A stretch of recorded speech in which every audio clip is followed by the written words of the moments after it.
ladies and gentlemen. So this is going to be a little bit of a trip down memory lane. Urstudo died last September after a long disease and a slow decline. He lost his brother, he lost his wife, he had a hard time towards the end of his life. Now, anybody that knew Urstudo knew that he was an excellent clinician and surgeon. He always looked at the whole patient and not only the disease. He taught us to have a holistic approach to how we treat people. He was a tough mentor. He had very high expectations to himself, and he expected us all to live up to it. He was very analytical in his approach to things, and then he figured out how he wanted to do it, and then there was only one way to do it. So he was quite opinionated about how things should be done. And anybody that trained with him, when we do surgery, we hear his voice ringing in our ears telling him what to do. So when he started urology, he was shocked by ileal conduits. He thought, how could anybody live with a stoma? Most horrible thing he'd ever seen. And he set out to prove that people were completely unhappy. It didn't work. He found, and he published this in 1981, that people adapted really well and did not have any psychological or physical impairment because of their stoma. It didn't stop him, though, from continuing on his way to try and find a bladder substitute that behaved as closely as normal to a normal bladder. So we go back a little bit in the history. The history of urinary diversion started in 1852 when Simon reported implanting both ureters into the rectosigmoid colon with help of silver catheters and silk sutures. These patients were patients with bladder exstrophy, and they didn't survive very long because of anastomotic insufficiency and retrograde reflux of bacteria and urosepsis. The first cystectomy for bladder cancer was performed in 1887. These people were taking really big steps forward in the future of medicine. Tizzoni and Focchi in 1888 were the first ones to publish an orthotopic bladder substitute in animal models. They took a piece of ileum and placed it on top of the urethral stump between the orifices to design this picture here. On the next slide, you see talking about chlamydiocystoplasty. This is a referral I got that didn't work very well after chlamydiocystoplasty. And you can see they did not really open the bladder. They just put a piece on top, and that didn't help the patient that much. The first experience with bladder substitutes were in the early 1900s. Verhoeven, Makas, and Lengemann used the ileocecal segment with appendix to the abdominal wall to create a continent cutaneous reservoir. As Makas then said, continence was not the best. Years later, Gilchrist, Zink, Aschken, and Zink was Studer's predecessor, and Goldwasser used the distal ileal segment instead of the appendix, again for a heterotopic bladder substitute. First people 40 to 50 years later to describe an orthotopic substitute was actually Cuvier in 1951. He took an ileal segment, implanted the ureters on both sides of the urethral stump, and a safety valve to the abdominal wall. Pirard and Raper then adapted this by putting the ureters into both ends of the segment. The problem was that due to the peristaltic of your ileal segment, you had hydronephrosis on the left side. Mellinger and Suter decided to try and avoid that, took a piece, folded it back, and implanted the ureters anterior to the urethral stump. Here you see some other options. Mellinger and Suter actually went back. These patients did quite well. They were continent during the day, but they had a lot of incontinence at nights. And they did a urodynamic study, and they showed that when you fill this not detubularized ileal segment, you have a rapid increase in pressure. And at 150 ml, you already have a pressure of 85 centimeters of water, which during the night when you're sleeping, you cannot counteract. The first publication in over 84 patients was Kami. With the Leduc technique, he implanted both ureters in an anti-refluxing manner into this ileal segment. These patients did really well. They were continent during the day. After the initial phase, they realized that they could remove the prostate, and it did not stop the patients being continent. And they published 84 patients in 1984. The next step was the cup patch technique. Goodwin used a detubularized segment to augment the bladder, and showed that if you had a low pressure reservoir, patients maintained continence and did quite well. So here we're going from a heterotopic to an orthotopic. And then Ekman and Koch did some really interesting experiments. They did urodynamics on different shapes. So this is the non-split ileal segment. You can see as you fill this, with increasing pressure, you get peristaltic waves, and these waves actually go up to a pressure of 100 centimeters of water.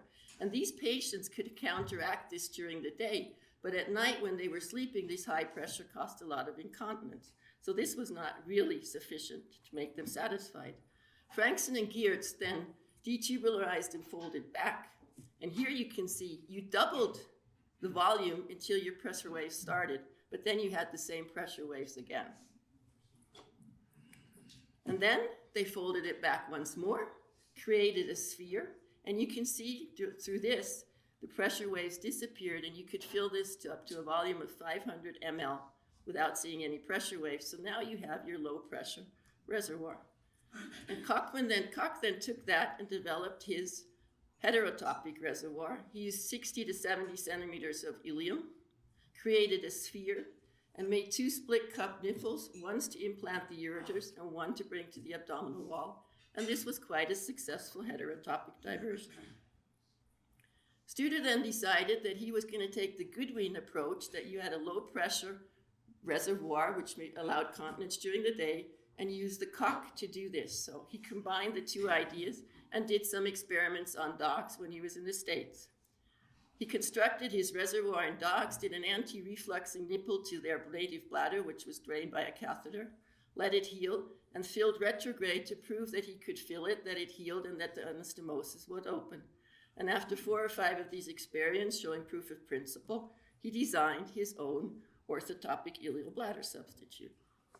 Based on Laplace law, he decided 40 centimeters of ileum should work. So if you take a tube of 40 centimeters with a diameter of a centimeter, you will have a volume of 125 ml, and you have a certain pressure.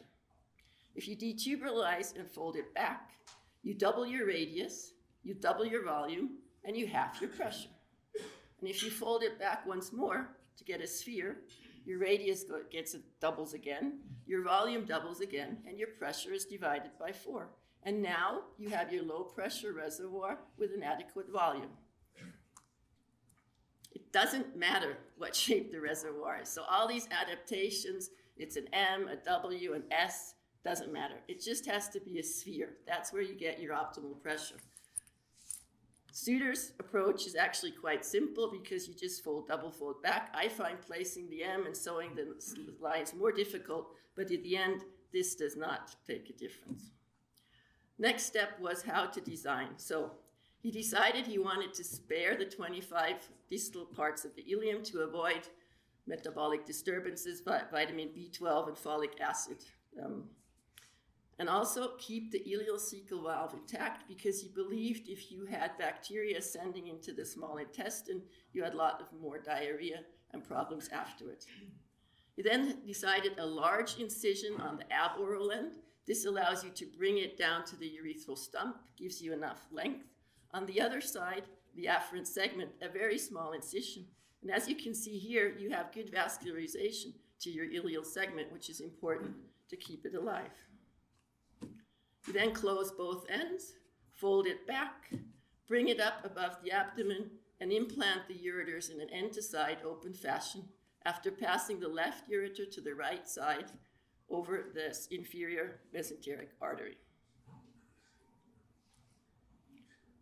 It's sewn with a continuous non-interlocking suture, as you can see on the other side.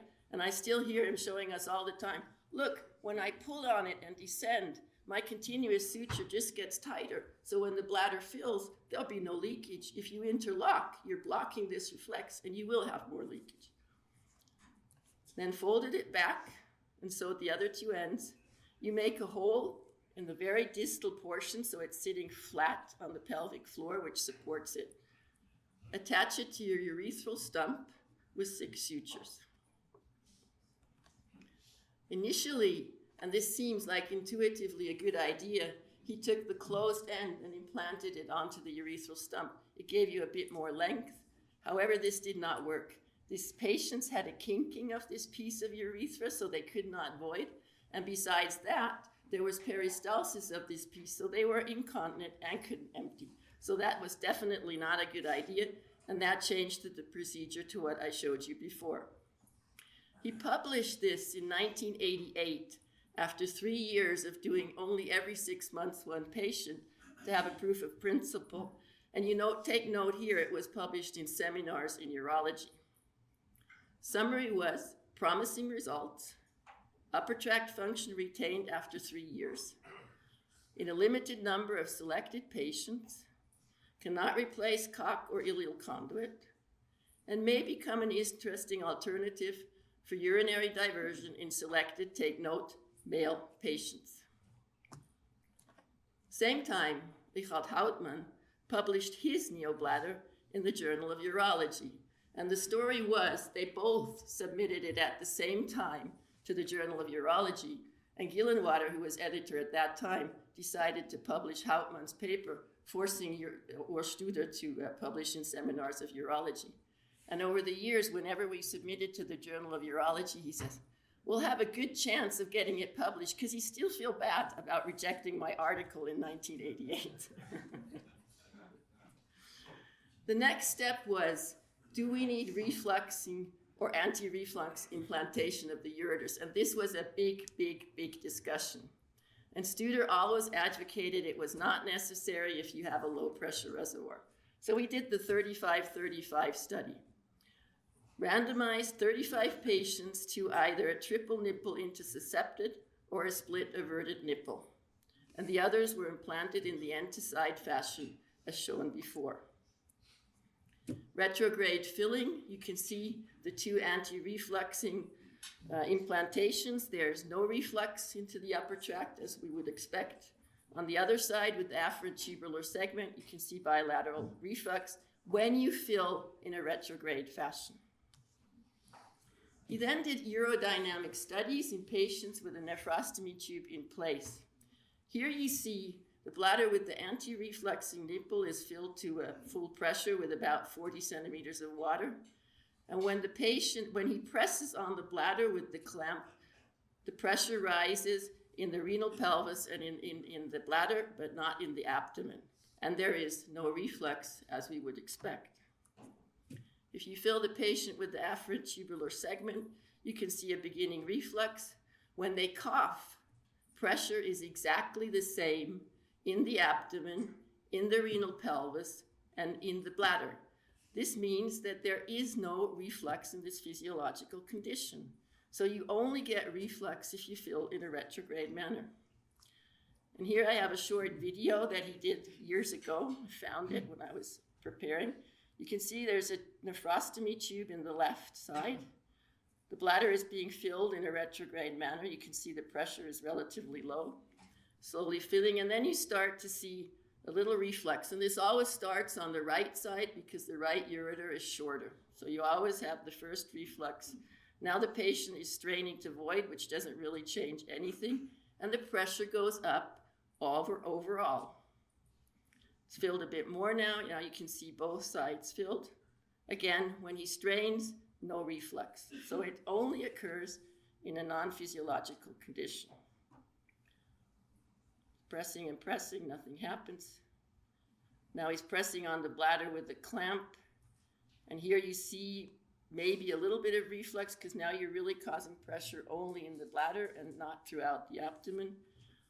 And you can see that the pressure is reflected in the renal pelvis. And this is just filling at the very end.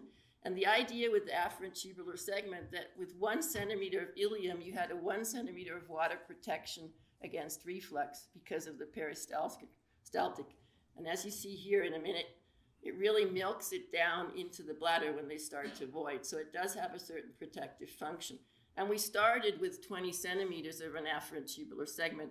In the meantime, we're down to 10 because with your low pressure reservoir, you do not really need this. The article was then published. Severe upper tract dilation due to ureteroileal or nipple stenosis occurred in 9 of 67 available ureteral units at 13.5%. In patients with anti-reflux nipples, and in 2 of 69, 3% in patients with an afferent tubular segment. In the end, the worst thing for the kidney is an obstruction. It's much worse than reflux overall. So with the obstruction, it's easier to just do your implant. People were telling me, what's the advantage, or asking me, why a Studer bladder? Why not something else? Well, you have a lot of variability with the afferent tubular segment. So if you have a patient who has a tumor in the upper tract or carcinoma in situ, you can bring your afferent tubular segment, prolong it, bring it up. You can see on the very left-hand side is just a normal implantation. The patient in the middle, the left ureter is replaced by the afferent tubular segment, and the patient on the very left has the whole replacement of the whole tract, except whole ureters are replaced in a hockey stick fashion. These patients have a bit more metabolic acidosis because you have a much longer piece of ileum, but otherwise they do extremely well. And he never stopped working and continuing to improve. We did study after study after study. 20 years experience, lessons to be learned, to stent or not to stent, bowel function remains unchanged, effective urinary tract infection in patients with bladder substitutes. And the top one is actually interesting. He always was fighting with the anesthesiologists. Don't give them so much volume during the cystectomy. That's when the blood loss is there. Keep them dry, use adrenaline or whatever, bring the pressure up. Once I'm done with my cystectomy, you can give them some volume. Ongoing fight. I remember it was a residency every surgery. He finally found somebody willing to do it, an anesthesiologist willing to do a randomized study with him. And as so often with Studer, he was right in the end. They had found that deferred hydration combined with norepinephrine led to less blood loss. And the other side effect was that bowel function was much better, recovered much quicker, because I guess you have less anastomotic swelling. So he, as usual, proved to be right. But he also had other interests. He enjoyed life. He loved America. He loved Arizona. Every year he went to look at his cacti. We all got lots of pictures of these giant cacti with flowers all over them. Always a picture of the buggy. Somehow he loved running around with this buggy. It was the last trip he made before he died. He said to me, "Can I go to Arizona once more?" He said, "If it makes you happy, go. If anything happens, we will be around, we'll solve the problem, go and enjoy it." And he enjoyed the mountains. I'm sure he loved the times he was here. He had a chalet in Adelboden, and Friday morning he disappeared to Adelboden, corrected our papers, went skiing in between. Monday we got him back, all red. It was so meticulous, we wrote and wrote, it was all corrected. We spent time there. He loved hiking in spring with the flowers outside. And the last years he spent a lot of time with his grandchildren and got a lot of happiness out of that. So thank you very much for your attention.